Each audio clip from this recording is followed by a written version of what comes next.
పశ్చిమ గోదావరి జిల్లా ఆచంట మండలం ఆచంటలో స్వయంభూగా వెలిసిన శ్రీ రామేశ్వర స్వామి వారి ఆలయంలో కార్తీక పౌర్ణమి సందర్భంగా శివనామ స్మరణతో మారుమ్రోగిన శ్రీ రామేశ్వర స్వామి వారి ఆలయం ఉదయం నుండి నదీ స్నానాలు ఆచరించి అత్యంత భక్తి శ్రద్ధలతో స్వామివారికి 365 ఒత్తులతో దీపారాధన చేసి స్వామివారికి ప్రత్యేక పూజా కార్యక్రమాలు నిర్వహించిన వేలాది మంది భక్తులు. అలాగే కార్తీక మాసం కావడంతో పూజా కార్యక్రమం అనంతరం ఆలయంలో పనిచేసే అర్చకులకు స్వయం పాకం బ్రాహ్మణులకు సమర్పించి వారి ఆశీర్వాదం తీసుకుంటున్న భక్తులు.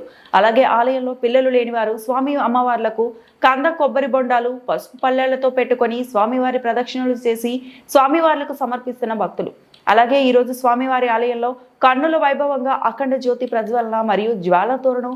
కార్తీక మాసంలో ఈ కార్యక్రమం యావత్ దేశంలో కాశీలోనూ రెండవది. ఆచంట శ్రీ రామేశ్వర స్వామి ఆలయంలో ఈ కార్యక్రమం నిర్వహించడం ఎంతో ప్రాధాన్యత సాధించుకుంది. ఈ కార్యక్రమానికి ఆలయ ఈవో ఆదిమూలో అన్ని ఏర్పాట్లు పూర్తి చేశామని, సాయంకాల సమయంలో ఈరోజు స్వామివారి దర్శనానికి సుమారు 20,000 మంది భక్తులు వస్తారని అంచనా వేసేదానికి తగ్గట్టుగా అన్ని రకాల ఏర్పాట్లు చేసినట్లు ఆలయ అధికారులు మరియు ఆలయ కమిటీ సభ్యులు తెలిపారు.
ఇదేంటండి మరి ఈరోజు జరిగింది.